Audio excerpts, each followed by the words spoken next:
तो सरगुण निर्गुण बीच में ये अर्था मद थाए। सरगुण सुख सुख राम के निर्गुण जन्म मिटाए। सरगुण निर्गुण ये दो विधि संसार में भक्ति की है, तो इनके बीच में क्या भेद है उसको महाराज ने समझाया है। सरगुण सुख, सरगुण भक्ति करने से क्या है, सुख मिलेगा। संसार का नाना प्रकार के अनेकों प्रकार के सुख वैभव समृद्धि सुख समृद्धि प्राप्त होगी। और निर्गुण जन्म मिटाए, आवागमन से अगर मुक्त होना है, जन्म मरण से रहित होना है, तो ये निर्गुण में है। निर्गुण जन्म मिटाए, निर्गुण भक्ति करने से क्या है, आवागमन से रहित हो जाएगा जी, फिर संसार में नहीं आना पड़ेगा। गर्भवास का सबसे घना दुख है जठराग्नि की ताप, सर नीचे पैर ऊपर, 9 महीने जो गर्भवास में जीव रहता है तो सबसे घना दुख घना ताप सहता है। पंडित घर जल कुंभ में सहजे संत निर्वाण, जन सुखिया को जीतसी पंडित साध सुमाण। अब संसार में जो पंडित से ज्ञान संबोधन किया वो क्या है, वेद का ज्ञान। वेद का ज्ञान कैसा है, एक सीमा है उसकी। जैसे जिस प्रकार से कुंभ में जल, कुंभ नाम घड़ा, घड़ा में जल है तो वो एक उसकी सीमा है निश्चित, जितना उसकी सीमा है घड़े की उतना जल है। और संत जो है, संत के पास अथाह ज्ञान है। जन सुखिया को जीतसी पंडित साध सुमाण। तो सतगुरु सुखराम जी महाराज समझाते हैं कि पंडित का ज्ञान माना वेद का ज्ञान, साध से का और पंडित का ज्ञान का कोई मेल नहीं, क्योंकि पंडित वेद का ज्ञान 3 लोक का है और साध का ज्ञान निर्गुण बोध का ज्ञान जो निर्गुण भक्ति का है ये 4थे लोक का ज्ञान है, 4थे पद का है, अमर लोक का है। पंडित घर धन धन साह को तो साध द्रव्य की खाण, जन सुखिया किम जीतसी पंडित साध सुमाण। जिस प्रकार से पंडित के घर जो धन है वो एक साहूकार की तरह है। साहूकार माना नगर का सेठ हो सकता है, नगर में उसकी कीमत ख्याति हो सकती है, लेकिन उसके पास भी एक धन की सीमा है, गणना है। साध द्रव्य की खान, और साध के पास ज्ञान कैसा है, द्रव्य की खान, माने खान में कोई कमी है ही नहीं, जितना चाहो उतना उसके लिए इस्तेमाल करो। तो इस प्रकार से महाराज समझाते हैं कि पंडित माने वेद का ज्ञान और साध के ज्ञान का कोई समानता नहीं है इसमें। हरि गुरु साधु एक है, सब मिल ज्ञान सराय, सुखिया सुख रत प्रगटे तब दर से उर्माए। हरि गुरु और साध इस एक ही हैं, क्योंकि हरि गुरु देवमा जानो साधो हरि गुरु देवमा जानो। हरि गुरु एक ही हैं। जिस प्रकार से दूध में जल मिल जाता है तो उसको एक रूप हो जाता है, ऐसे ही जो साध हैं, जो परमात्मा से जिनका मिलन हो चुका है, तो वो उनमें ऐसे रमे हुए जैसे दूध में जल मिल जाता है। जब सुखरती कोई प्रकट होती, महाराज समझाते भाव तब आता है ऐसा, तब ऐसी उर के माया में दरसती है। नहीं तो जब तक ऐसा भाव नहीं आता तब तक संसार में भिन्नता का भाव रहता है कि ये छोटा है, ये बड़ा है, ये ऊंचा है कि ये नीचा है। कर्म बहुत करणी घणी, रोग रयो घट छाए, यूं सुखिया नहीं उपजे, राम रटन नर चाय। तो सतगुरु जी महाराज समझाते हैं कर्म बहुत करणी घणी, अनेकों जन्म में नाना प्रकार से 84 में भटका है ये प्राण जीव, तो अनेकों जन्म में ये कर्म किए, करनी बहुत घनी है, और कर्म का रोग जो घट में छाया हुआ है। कर्म की ऐसी मलिनता आ गई, जैसे दर्पण पे, दर्पण स्वच्छ होता है तो आपका चेहरा वो आईना खूब दिखा देगा, साफ जैसा है जो है तो दिखा देगा। धीरे धीरे उसको एक जगह पर रख दो तो धीरे धीरे उस पर धूल आती रहेगी और मलिनता आती रहेगी, एक दिन उसको दिखना बंद कर देगा। इसी प्रकार से ये आत्मा तो परमात्मा का अंश है, लेकिन कर्मों का की मलिनता इतनी आ चुकी है कि अब प्रभु की भक्ति करना इसके लिए दाय नहीं है। संसार की और बातों में मन खूब रमता है, वैसे भी आप देखो संसार की और बातों में मन खूब रमता है, लेकिन भजन सिमरण कर लिए बैठो आसन पे तो मन ठिकाने से नहीं रुकना चाहता है। मन अपनी रचना अलग लगाता है, मन अपना गणित अलग लगाता है, संसार में दौड़ता है। तो इसलिए महाराज समझाते हैं कि राम रटन करने की चाह नहीं उपजती। सबसे बड़ी बात है अपने अंतर में चाह होना चाहिए। चाह अगर है, अंतर में अगर प्यास है, तो प्रभु से मिलने में कोई देर भी नहीं है।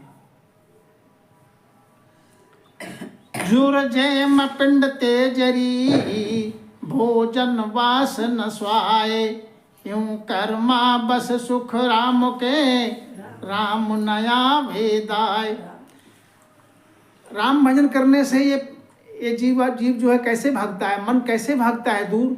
जिस प्रकार से किसी को तेज बुखार हो तो उसके लिए भोजन से अरुचि हो जाती है।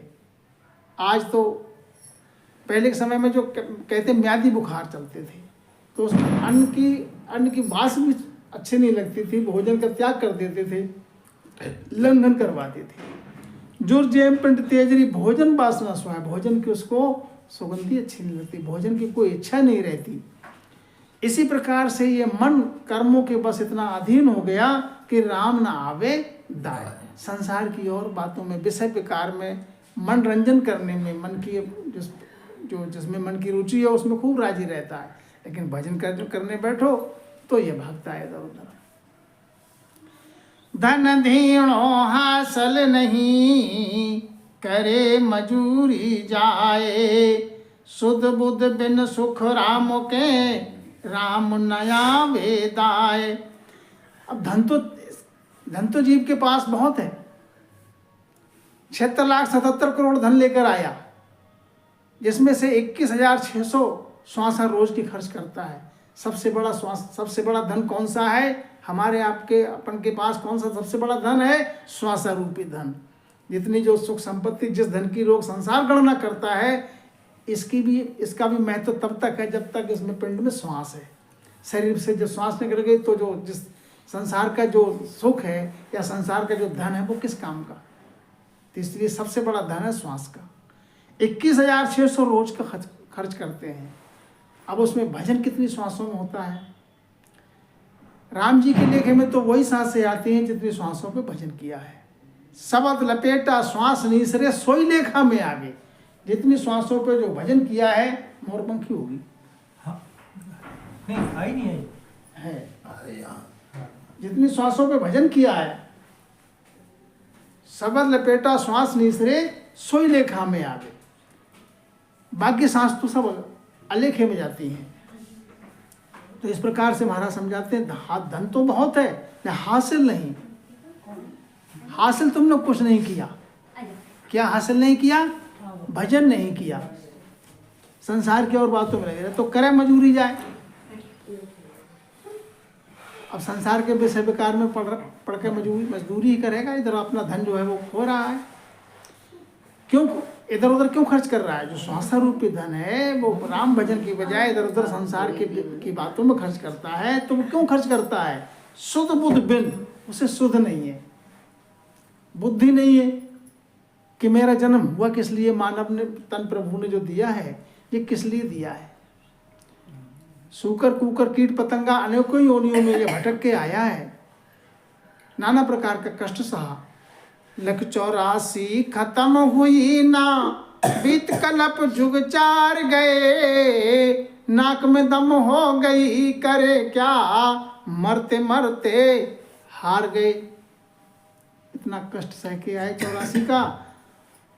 अब ये समझ नहीं आती है, शुद्ध इस बात की नहीं है, शुद्ध बुद्ध इस बात की नहीं है कि हमारे लिए मानव तन क्यों दिया।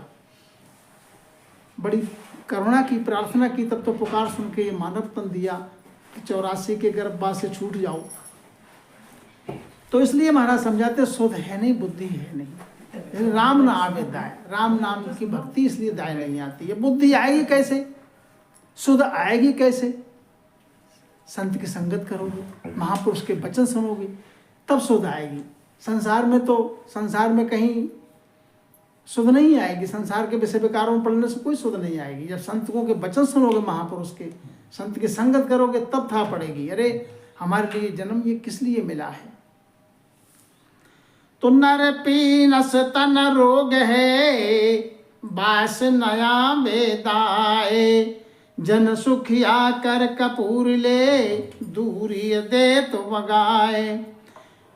जिस प्रकार से किसी नर के लिए पीनस का रोग लग जाए, पीनस का रोग करते हैं जो होता लग जाता है जिसके लिए, तो नासिका में उसके कीड़े पड़ जाते हैं, उसको इतनी दुर्गंध अपने में इतनी हो जाती है कि उसके लिए कपूर सुगंधित होता है, उसके सामने रखो तो वो दूर भागता है, उसकी सुगंधी उसको आती नहीं। इसी प्रकार से महाराज समझाते हैं कि राम नाम जो चौथे पद में ले जाने वाला, अमर करने वाला, आवागमन से रहित करने वाला नाम है, वो दाय नहीं आता।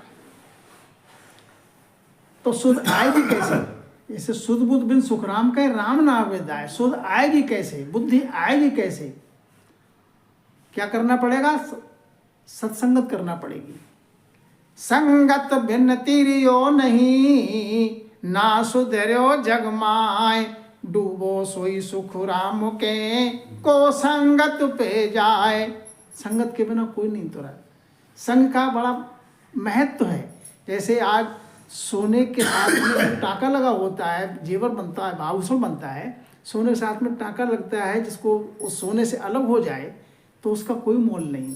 लेकिन अगर उसके साथ में जो मिला हुआ है, साथ में जुड़ा हुआ है, तो उसका भी, सोने के साथ में उसका भी 80,000 रुपये 10 ग्राम के हिसाब से लगभग 80-85,000 उसका भी मोल है, और अलग अलग हो जाए तो नहीं। ऐसे ही अपन तो साधारण प्राणी है, अपन का महत्व तो कब है? जब संत की संगत सुने, संत वचन सुने, तब सुध आएगी। क्या?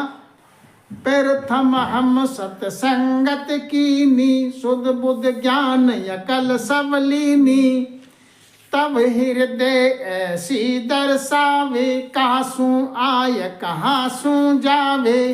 प्रथम क्या? सत्संगत की, संत के वचन सुने, तब हमको सुध आई कि अरे हमारा जन्म हुआ किस लिए है, परमात्मा ने हमको और दूसरी योनि से निकाल कर मानव का तन क्यों दिया है। तो बुद्धि आई, अकल आई, तब हृदय ऐसा दर्शावे, तब हृदय में ऐसा भाव आया, ये प्रश्न आया कि कहाँ सू जाए कहाँ सू आगे, कि ये जीव जो है कहाँ से आया है, मैं कहाँ से आया हूँ, और शरीर छोड़ के मरना तो सबको ही है। ऐसा तो कोई है नहीं जो देहधारी अमर है कोई। जन्म लियो जाना मरणों पड़सी, जिसने जन्म लिया है तो मरना तो सबको ही पड़ेगा। लेकिन अपन को ये था नहीं है कि इस शरीर से जब प्राण निकल के ये जाएगा कहाँ, ये था नहीं है। ये था पड़ेगी सत्संगत में, संत के वचन सुनोगे तब। कहाँ से जाए कहाँ से आवे, ये कहाँ से आया और जाएगा कहाँ। ओ कौन मारे जन्म कौन जाया, ए मुझ मन अंदेश पाया। कि संसार में कौन मरता है? देह मरती है क्या? कौन मरता है? जन्म कौन लेता है? ये मेरे मन में अंदेशा आया। संसार में परिचय की बात की जाए तो संसार में बहुत लोगों से लोगों का परिचय होता है, किसी का हजारों में, किसी का लाखों में। लेकिन स्वयं को पहचानने की विशेष बात तो स्वयं को पहचानने की है कि मैं कौन हूँ। खुद की समझ नहीं है। जिस प्रकार से अपनी आँखों से पूरा बाहर का दृश्य खूब देखते हैं, सबके चेहरा खूब देखते हैं अपनी आँखों से, लेकिन स्वयं का चेहरा कभी देखा? देख सकते हो क्या? अपनी आँखों से अपना चेहरा नहीं देख सकते, जबकि हमारी आँखें हमारा ही चेहरा हमको नहीं दिखा सकती। तो फिर कैसे दिखेगा? कैसे? उसके लिए क्या चाहिए? दर्पण चाहिए। दर्पण कौन सा? ये दर्पण तो, कांच का दर्पण तो ये चेहरा दिखाएगा। ज्ञान का दर्पण चाहिए। ज्ञान का दर्पण चाहिए तो आत्म दर्शन होगा। आत्म दर्शन होगा तब जो है भाव आएगा, समझ आएगी कि ये मैं कहाँ से आया हूँ, कहाँ जाना है, मेरा ठौर ठिकाना कहाँ है। जीव आखिर तो को जाना, तासे पहले पकड़ ठिकाना। आखिर ये शरीर रूपी मकान को छोड़ के जाना तो पड़ेगा ही, लेकिन पहले ठिकाना कर ले अपना। पहले ठिकाना बना लेगा, तेरे लिए परेशानी नहीं होगी। जैसे अपन नवाबगंज से चलकर आए, यहाँ हमारा ठिकाना था तो सीधे आकर बैठ गए। और ठिकाना नहीं होता तो इतनी रात में कौन दरवाजा खोलता, कौन अंदर लेता हमें? ठोकरे खाते, जोर करते तो और जबरदस्ती धक्का दे के बाहर काट दिया जाता। इसी प्रकार से जीव आखिर तो को जाना था से पहले पकड़ ठिकाना, जाना तो है ही इस मकान छोड़कर शरीर रूपी, पहले अपना ठिकाना बना ले। इसलिए महाराज ने कहा है कि जीवित मोक्ष के ज्ञान महाराज ने जहाँ हमको जाना है परम धाम का, अपने शरीर में ही यदि मोक्ष का अनुभव हो रहा है तब तो मोक्ष है। और जो गुरु बताए कि शरीर बेटे लगे रहो और मरने के बाद मोक्ष हो जाएगी तो कहीं नहीं है। मोक्ष है तो शरीर में रहते ही अनुभव उस पर परम पद का है, तो बात सही है। संतो जीवत ही करो आशा, मुए मुक्ति कायम गुरु रो भी झूठा दे विश्वासा। कबीर साहब का साख है कि जो गुरु कहते हैं कि मरने के बाद भी मुक्ति मिल जाएगी, जैसे कोई तर्पण करवाते हैं, कोई श्राद्ध करवाते हैं, कुछ करवाते हैं, मरने के बाद क्या है? जो कुछ है सो जीवत पे ही है। तो ऐसा भेब भिन्न भिन्न भाखे, सो समरथ मुझ शरणे राखे। ऐसा जो भाव है, भिन्नता नाना प्रकार की है कि कौन जन्म लेता है, कौन मरता है, कहाँ से आया, कहाँ जाएगा, इसका निर्णय जो कर दे वही समर्थ है। और मैं उसके शरण में गाऊं। अष्टांग जोग कोई सांख बतावे, अध कूछाण परे नहीं जावे। संसार में मैंने ज्ञान की खोजना की तो अष्टांग योग बताया, किसी ने सांख्य योग बताया, तो इसमें क्या पाया कि हद तक का ज्ञान सुनने को मिला, हद से आगे ज्ञान सुनने को कहीं नहीं मिला। बड़े बड़े मठाधीश हैं, शंकराचार्य हैं, नाना प्रकार की उपाधि लिए हैं, लेकिन सबके पास ज्ञान कौन सा है? हद का ज्ञान है। ब्रह्मा विष्णु महेश तक का ही ज्ञान है, इसके आगे का ज्ञान सुनने को नहीं मिलता है। हद को छाड़ परे नहीं जावे, परे का ज्ञान नहीं मिलता। परे का ज्ञान कहाँ मिलेगा? जो केवली संत महापुरुष के वचन है उसका श्रवण करोगे तो मिलेगा। तो जग में ज्ञान सकल मुझ सूझा, खट दर्शन सब ही ले बूझा। जग में संसार में मैंने नाना प्रकार के ज्ञान की सूचना की। खट दर्शन, जोगी जंगम सेवड़ा सन्यासी दुर्वेश ब्राह्मण, सब प्रकार के ज्ञान को मैंने सूचना किया तो क्या पाया? ऋषि मुनि पंडित जग सारा, हद का हद में करे विचारा। संसार में ऋषि हैं, मुनि हैं, पंडित हैं। पंडित का माने वेद का ज्ञान जो सुनाते हैं, कथावाचक करते हैं, कथा भागवत। तो वो हद का ज्ञान, हद में ही विचार करते हैं, आगे की समझ नहीं है।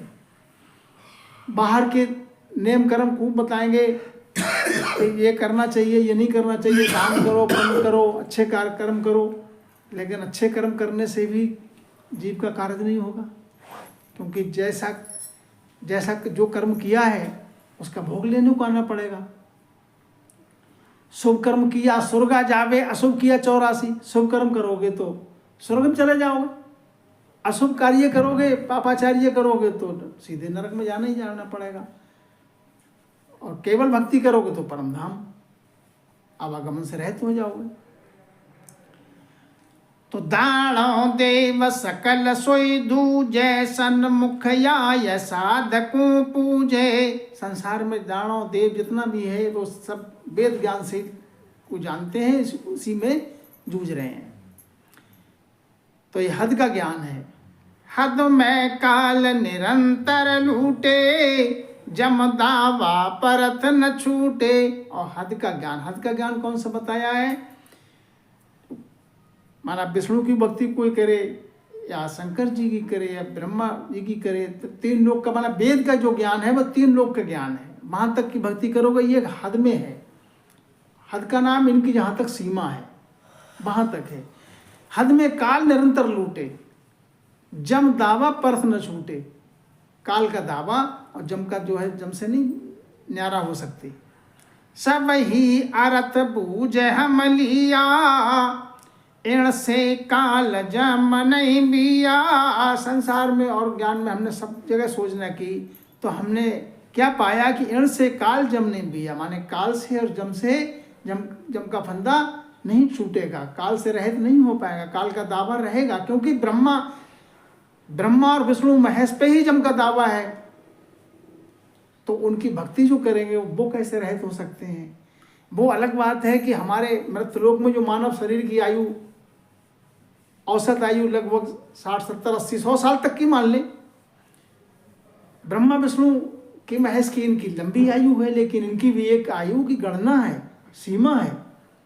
जिस प्रकार से ब्रह्मा जी की आयु अगर गणना करने बैठ जाओ तो गणना करने से परे हो जाए, गिनती में नहीं कर सकते, लेकिन संतों ने कर दिया, अपने अपने केवली संतों ने उसका, महाराज सतगुरु सुखराम जी महाराज ने उसका निर्णय दे दिया कि 4, अभी जो बोला था 20 कल्प युग 4 गए, चारों युग बीत जाते तो एक कल्प बीतता है। इस प्रकार से 1000 बार कल्प जो है बीत जाए, 1000 कल्प बीत जाए, मैंने 4 युग बीतते हैं एक बार, तब तो एक कल्प आता है। इस प्रकार से 1000 कल्प बीत जाए तो ब्रह्मा जी का एक दिन आता है। इस प्रकार से गणना करो तो गिनती से परे हो जाएगी, लेकिन संतों ने सोचना कर दी। जिस प्रकार से अपन शरीर में कितनी रोमावली है ये नहीं बता सकते कि अपने शरीर में कितनी रोमावली है, महाराज ने उसकी गणना कर दी 3.5 करोड़।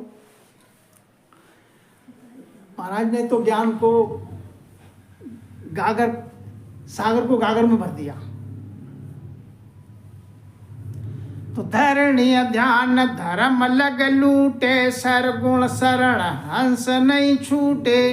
धरणी ध्यान माने धरा हुआ जो होगा, धरणी नाम जो धरा हुआ ज्ञान है ब्रह्मा जी का, वेद का, इसका ध्यान करने से क्या है, धर्म लग लूटे। धर्म उसमें क्या बताया वेदों में, धर्माचार करो, पापाचार से रहित रहो। तो यहाँ तक तो क्या है कि धर्म लग लूटे, लूटे नाम जम का दावा छूटेगा नहीं और काल तुमको लूटेगा। सर्वगुण शरण हंस नहीं छूटे, सर्वगुण की शरण लेने से हंस जो है आवागमन से रहित नहीं होगा। अब यहाँ पर देखो कर्म की, जैसे वेदों में बताते हैं, जहाँ भी जाओ संसार में पाप से दूर रहो, पापाचार से दूर रहो, धर्माचार के लिए करो, दान करो, पुण्य करो, सेवा करो, जप करो, तप करो, तीर्थ जाओ, व्रत करो। तो यहाँ पर अब रामायण के लिए लोग मान्यता देते, लेकिन रामायण का अनुसरण नहीं करते। रामायण में भी ज्ञान है, ऐसी बात नहीं है। रामायण में तुलसीदास जी महाराज ने लिखा है, पाप पुण्य दोनों करना सा, जब पावे मेरे पूर्वासा। भगवत वचन है ये, रामायण में भगवत वचन है कि पाप पुण्य दोनों करना सा। जब तक प्राणी तेरे पास कोई कर्म शेष रहता है, पाप कर्म या पुण्य कर्म, तो संसार में तेरे लिए आना पड़ेगा भोग लेने के लिए। माने पाप करने वाले को भोग लेने को आना पड़ेगा, तो धर्माचार करने वाले को दान पुण्य का भोग नहीं लेना पड़ेगा क्या? दान पुण्य का भोग भी लेना होगा, जन्म लेना पड़ेगा। अब जन्म लेने के लिए माँ के गर्भ में आना होगा, और माँ के गर्भ में कोई 2 क्लास नहीं है, अलग अलग क्लास नहीं कि पापाचारी के लिए अलग कोई बना दिया जाए, ताप दिया जाए, और कोई धर्माचारी आत्मा उसके लिए पीड़ा कम कर दी जाए। चाहे कोई धर्मात्मा है या कोई पापात्मा है, माँ के उदर में गर्भवास की ताप दोनों को एक समान है, उसमें घटबड़ कुछ नहीं है। चाहे कोई किसी भी श्रेणी का हो, माँ के गर्भ में जठराग्नि की ताप सबको समान है। संसार में आने के बाद, जन्म लेने के बाद फिर कर्मानुसार न्यारा न्यारा सुख दुख मिलता है प्राणी के लिए। इसीलिए क्या है, जब तक कर्मों से रहित नहीं होगा, पाप पुण्य दोनों करना सा, जब तक कर्मों से रहित नहीं होगा तब तक साहिब के दरबार में प्रवेश नहीं है, क्योंकि वहाँ कर्म काल का प्रवेश है नहीं, ना कर्म का प्रवेश है ना काल का प्रवेश है। जब कर्मों से रहित होगा, जब पहुँचेगा वहाँ। तो मैं बूझत हूँ यही विचारा, किस विद हंस जम होए न्यारा। तो संसार में जो ज्ञान है क्या है, धरणी ध्यान धर्म लग लूटे। ऊपर साथ में भी बताया महाराज ने, जो धरा हुआ ज्ञान है, जो वेद का ज्ञान है, यहाँ तक तो जीव जो है वो छूटेगा नहीं काल के दावा से, जम के फंदे से। मैं बूझत यही विचारा, तो महाराज समझाते, मैं यही विचार पूछता हूँ कि किस विद हंस जम से हुए न्यारा। वो कौन सी विधि है जो जम के फंदे से ये जीव न्यारा हो जाए, आवागमन से रहित हो जाए। आवागमन बहर नहीं आवे, ये मुझको कोई ज्ञान बतावे। आवागमन में फिर ना आना पड़े, संसार में फिर दोबारा न जन्म ना लेना पड़े, ऐसा कोई मेरे लिए ज्ञान बताए। सरगुण भक्त विष्णु की साजे, तब लग काल शीस पर गाजे। ऊपर साख बताया आवागमन बहुर नहीं आवे, ये मुझको कोई ज्ञान बतावे, ऐसा मेरे लिए ज्ञान बताए, ऐसा कोई समर्थ मिले।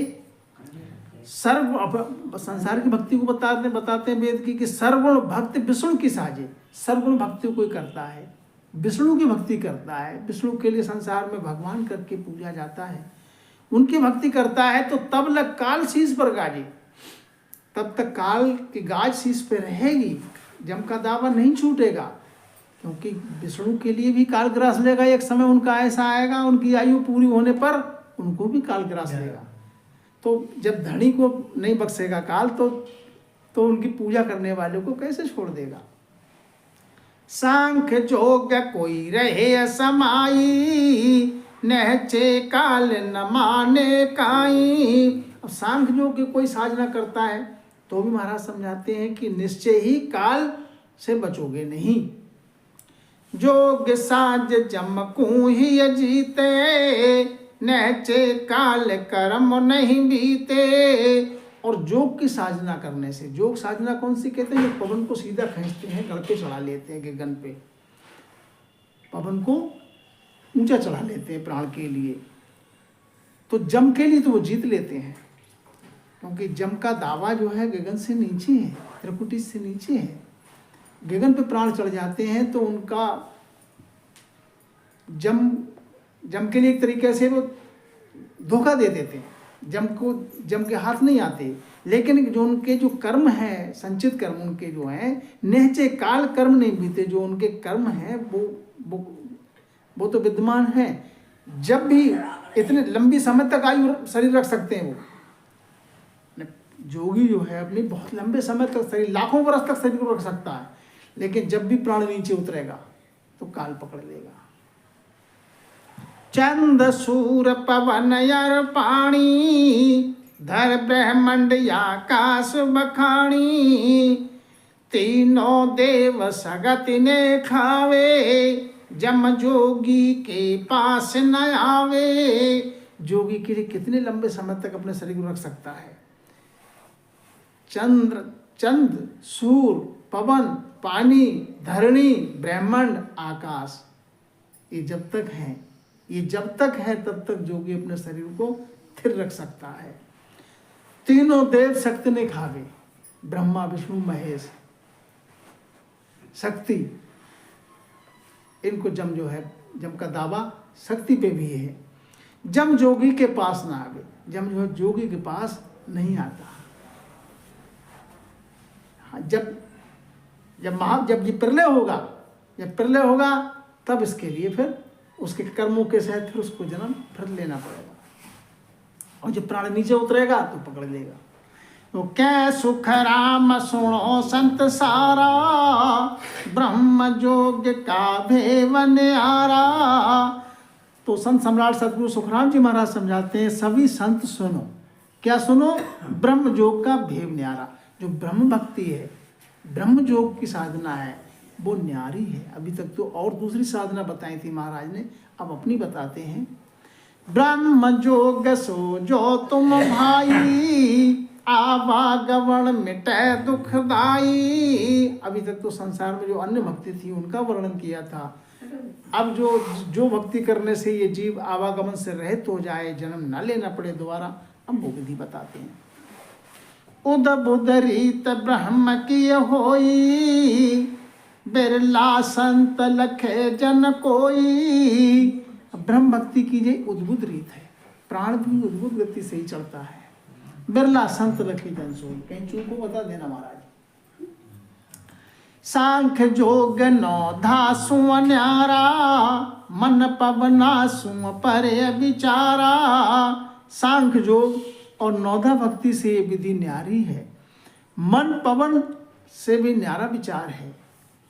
ब्रह्म जोग सोई जन साजे, ओ भयंक रसणालि बगाजे। ब्रह्म योग की जो साधना करे जन, तो ओ भय अंक माने ररो ममो, ररो ममो दो अंक है सब वेदा में सा। तो सहजा सजे ध्यान धुन सारा, रटना नाम जिभ्या विस्तारा। इस प्रकार से सतगुरु विधि से जो भजन करे, राम नाम की रटन करे, रटना नाम जिभ्या विस्तारा, तो आगे विस्तार प्रभुता चला जाता है। साजन सोच एक नहीं राखे, निस दिन नाम निके बल भाखे। सोच किसी प्रकार का न रखे, अपनी साधना जो विधि बताई सतगुरु महाराज से जो विधि मिली उसको साधना करे। सोच किसी प्रकार का विचार न करे। निस्दिन नाम ने केवल भागे। निस्दिन माने हाँ, दो बातें हैं इसमें। निस्दिन क्या है, एक तो रात दिन के लिए कहते हैं निस्दिन, और एक निस्दिन कहते हैं अपने श्वास उश्वास है, इसमें भी इसको एक निस है एक दिन है। माने जो ठंडी श्वास अंदर को जा रही है वो निस है, ठंडी है, और जो बाहर को जो इस पे बोल रहे हैं, जो बाहर को जा रही है वो गर्म है, वो सूर्य है, वो सूर्य नाड़ी है। ये चंद्र नाड़ी अंदर के लिए श्वास जाती है। तो इन पे क्या है, सांस उश्वास। निस्दिन माने सांस उश्वास पे भजन करना। दूसरा अर्थ ये है कि निस्दिन माने प्रतिदिन, प्रतिदिन या निस्दिन का दिन रात कहा जाता है। रटत रटत रसणालि लागी, मन सो पवन सुरत सो जागी। अब सतगुरु विधि से जो भजन करने रटन किया जिभ्या से, तो क्या है, रसना से लिप लग गई। लिप लग गई तो मन सो पवन, जब लिप लगी तो मन पवन का मेल हो गया, और सुरत सो जागी, सुरती जग गई। सुरती जग गई तो क्या हुआ, सुरती शब्द का मेल हो गया। मन पवन का मेल, सुरती शब्द का मेल हो गया। अब आगे जो है भजन की रीत आगे बनने लगी, क्योंकि जब तक ये चारों चीज़ों का जब तक मेल नहीं होता है तब तक भजन की रीत बनती नहीं है। जब तक ये इनका बिजोग, जब तक इनका मेल नहीं तब तक बिजोग है, और सम्मिलन हो गया इनका तो संजोग है। जागे सुरत सकल चेतावे, सावधान सब ही होए आवे। अब सुरती जब जागृत हो गई तो जो इंद्री फूटन चाहती है माने इधर उधर के लिए, तो वो फौरन उसको पकड़ लेती है। तीन लोक में होए कारा, जब जन चल्या ब्रह्म के द्वारा। अब आगे उच्च अवस्था में, जो भजन की अवस्था उच्च अवस्था में पहुंच गया, तो तीन लोक में होए कारा। ब्रह्म लोक, ब्रह्मा जी के लोक, विष्णु के लोक और शंकर जी का लोक। तीन लोक में तीनों जो उदास हो गए, होकार होने लगा कि ये क्या हुआ, ये परम धाम के लिए जा रहे हैं ब्रह्म भक्ति करके, या हमारे राज्य से हमारे शासन से परे के लिए कैसे जा रहे हैं। तो हाजिर शहर सकल सोई देवा, नौ से नार संत सुख देवा। 24 माय बखाणे, तीनों संत सहज सुख माणे। सब हाजिर हैं, सकल में मतलब सकल मन जितनी भी इंद्रियां हैं सब हाजिर हैं। सुरती जो फूटना चाहता है उसको सुरती पकड़ लेती है। अब ऊपर साख में जो बताए, तीन लोक में होए कारा, जब जन चला ब्रह्म के द्वारा। अब ये तीनों देव जो हैं उदास कैसे हो जाते हैं कि हमारे लोक से ये क्यों जा रहे हैं। क्या होता है, समाधि अवस्था में भजन की उच्च अवस्था आती, समाधि अवस्था में पहुंचते हैं तो राम जन का विमान जब जाता है अमर देश पे के जाने के लिए, ये तीनों लोग रास्ते में पड़ते हैं। तो जिस लोक में विमान, जिस देवलोक के विमान पहुंचता है रास्ते में, उसी लोक के देवगण स्तुति में खड़े हो जाते हैं, हाथ जोड़कर पहले से ही स्वागत में पुष्प वर्षा करते हैं, जय जयकार करते हैं, और अपना कहते हैं कि महाराज यहीं विराजो हमारे आसन पे, अपना हमारे शासन आप करो, हमारा आसन पे आप विराजो, हमें चरणों की सेवा करने का अवसर दो। इसी प्रकार से तीनों लोक के तीनों देव इनकी स्तुति वंदना करते हैं, रोकना चाहते हैं स्तुति विनती करके। जब नहीं रुकते तो फिर अपने बल का भी प्रयोग करते हैं, लेकिन राम जन पे जो शब्द का बल है उसके आगे उनका कोई जोर नहीं चलता है। अब आगे भजन की अवस्था में, उच्च अवस्था में पहुंच के फिर क्या होता है, 9 से नार निनाणु बोले, हर खिय सब ही अंतर खोले, मर्दंग ताल झेंझ कर लेवे, राग 36 एक सुर देवे। ये 9 से नाड़ी जो है ये सब नाड़ नाड़ से जब भजन होने लगता है तो नाना प्रकार के बाजे, 36 प्रकार के बाजों की आवाज आती है अंतर में। भंवर गुंजार पाख पर बाजी, बरगु ढोल कोक धुन गाजी, मुरली बीड़ शंख धुन होई, डफ जंतर बोले मुख सोई। भंवर की गुंजार होती है, पाँख जो जिस सब कमल जितने पाँख का कमल है, पाँख पाँख पे भंवर की गुंजार होती है, उसकी अनुभव होता है, सुनाई आती है। ढोल की आवाज़ आती है, कोयल की कूक आती है, मुरली की आवाज़ आती है, कहीं बीन की आवाज़ आती है, कहीं शंख की धुनी बोलती है, कहीं डफ बोलता है। इस प्रकार से 36 प्रकार के बाजे बोलते हैं। ठीक। फिर जायाल हाट होए भेली, कै कूटे बस्ती गल छेली। इस प्रकार से महाराज समझाते हैं कि आगे 36 प्रकार के बाजे सुनाई देते हैं, उसमें वो लीन हो जाता है भजन में। अब आगे का हमारा जो महाराज के वचन, अब आगे महाराज आएंगे, वो अपने मुखार बिंद से अमृत वही वचन सुनाएंगे। तो राम जी राम राम महाराज महाराज जी बोलेंगे।